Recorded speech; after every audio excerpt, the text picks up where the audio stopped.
Yo, what's going on, guys? Welcome back to another episode on Forged from Iron. Thank you for tuning in. Before we get started on this video, make sure you go down below real quick. It only takes 2 seconds to drop a thumbs up and it helps the video a lot. I'd really appreciate it if you do. Also, sorry if the lighting on this video is a little bit whack. I'm filming earlier than I usually do during the day at the moment, and so I don't really have a way to control the sunlight entering my room at the moment. I hope that's okay. So today, the next muscle group that we're about to cover is the shoulders. Talking about the shoulders, we're going to be addressing the deltoids mainly when it comes to training them. This is the large muscle that covers the shoulder joint. It's a ball socket joint where the humerus and the scapula meet. The nature of the ball and socket allows it to rotate in a plane that has a large angle. This allows for a variety of ranges of motion when it comes to movement and function. So when it comes to functions of the deltoids in the shoulder joints, we have abduction, which is to take your arm further away from midline, adduction, which is the opposite and bringing your arm back towards midline, flexion, where you're getting your arm in front of your body, extension, where you're getting it behind the body, and finally, to wrap it up, we have internal and external rotation as well of the shoulder. So the deltoid muscle has 3 origins in order to support all of these functions, them being the clavicle, scapula, and acromion. The acromion is just a bone that protrudes off of the scapula. From these 3 points, the deltoid inserts at one spot on the humerus called the deltoid tuberosity. And this is just a point slightly lower on your arm than the shoulder, right around that area here, which is where you'll see your deltoid round out once it's developed. And the contraction of these muscles are responsible for a variety of movements that the shoulder is capable of, as the fibers extend in slightly different directions and angles depending on where they originate from. This essentially divides the delt into 3 regions: the anterior, or the front, the mid, and the posterior, or the rear deltoid. And the contraction of these different muscles will cause the different movements that the joint is capable of. So when the anterior delt contracts, this causes flexion and medial rotation. The contraction of the mid delt is what causes abduction of the humerus. So to help you visualize this a little bit better, because this one is the easiest to demonstrate,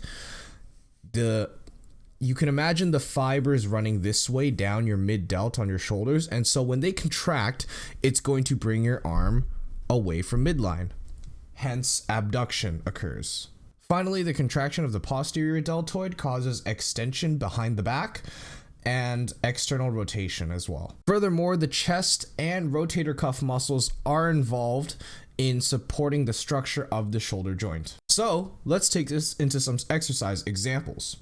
To start off with, you're probably going to be wanting to do a shoulder press in some form, as this is the main compound movement for shoulders that's going to net you the most overload and the most bang for your buck. You're going to want to include these in the beginning of most of your shoulder workouts. So to start off with, we have the standing barbell overhead press. Here we're mainly targeting the front delt, as we're getting that flexion of the arm in front of your body. You're also even getting some recruitment of the upper chest fibers, as it is a pushing movement.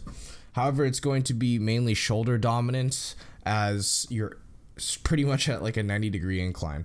So regarding the form, you're going to want to typically take approximately a shoulder width grip. I'll have an image on screen of the grip width I usually use, and it's just a little bit outside of shoulder width, but experiment around with the narrower or wider grips and see what's comfortable for you. Usually with a shoulder grip, you're going to want to narrow it a little bit compared to, let's say, a bench grip. This is because if you go too wide, you're actually going to cause some friction in the joint, as the shoulder isn't meant to move in a certain plane. That can be prevented if you have your hands relatively forward as opposed to pretty much adjacent to the joint, as when you lift up from there, you're going to be causing a lot of stress on your shoulders. Whereas if you have your arms a bit closer together, it's a more natural movement. This will also help prevent any injuries. So regarding the range of motion, you're going to want to start with the bar on your chest. I usually set this up in a squat rack, by the way, and just set the bar to your shoulder height so you can unrack it and re-rack it easily. As you come up, you may have to move your face slightly in a backwards motion. On your way up, It's sort of like the bench where you push slightly backwards in order to fully lock out here. And as you unrack the weight, you're going to want to brace pretty much all of your lower body. This ensures that you leak the least amount of power possible and you're able to generate the most force to push the weight up. So I usually start from the bottom up in my head. So I start by planting my feet around shoulder width, as this is going to be the strongest position. You're going to want to take a breath in, flex your core, flex your legs and your glutes, and then unrack the weight. And you'll feel your body is really tight pretty much from the chest down, and that's exactly what you want. And then proceed to press the weight up. Now you can also do a seated version of the shoulder press. I'm showing you an example with dumbbells in this case. Pretty much the same things apply. Some of you may actually prefer this over the overhead barbell press because of the fact that, as I mentioned earlier, you're going to want to put your arms in a more natural position for your shoulders to press from that doesn't generate friction in the joint. And so with dumbbells, you're not restricted to the specific bar path that the barbell does. And so because of that, you're able to more naturally get in that position, which may help you better target the muscle in your training if you feel it better while you're doing this exercise. And so either one is perfectly fine. It's basically personal preference as to which one you want to include in your regimen, if not both, and rotating them around. I do personally prefer the barbell overhead press though.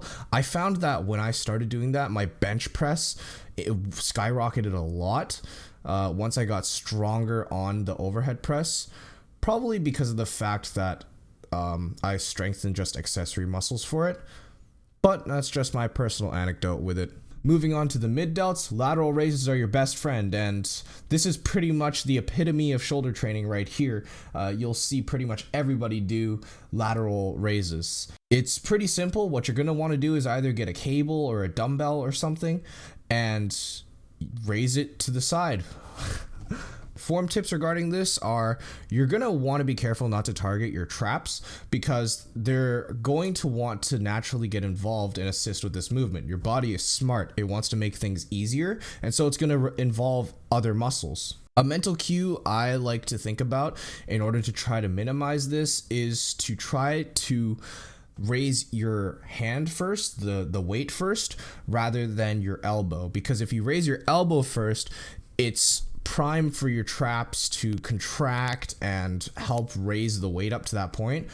However, if you're leading with your hand, it's likely that you're going to be targeting the deltoids more. And over time, rather than using the cue, you'll be able to sort of feel it out and get that mind-muscle connection with your delts, which is another muscle group that can be hard for some people to really feel the contraction.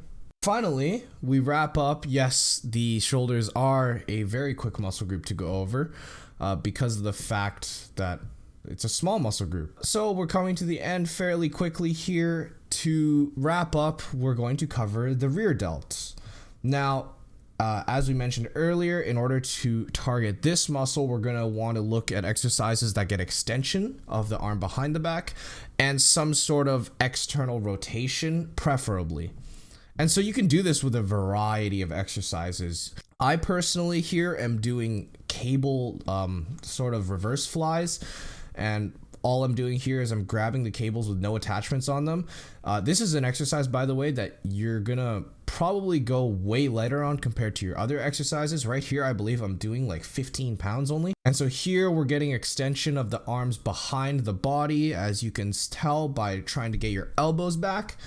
And we're not really getting the external rotation in this movement, but if you're doing your face pulls regularly and accessory lifts like that, you should be fine. If not, I would suggest including some sort of exercise into your training that does get that external rotation, because it's super good for your posture. And the rear delts are often a muscle that's most neglected because you can't see them, so people don't train what they can't see, because the results are what motivate you, really. Alright, you guys, that's it for me today. Hope you guys enjoyed the video. Be sure to hit subscribe, hit the bell, but most importantly, you got to be hitting the gym. Alright, I'll catch you guys in the next one. Thank you for tuning in, and I'll see you next time. Peace out.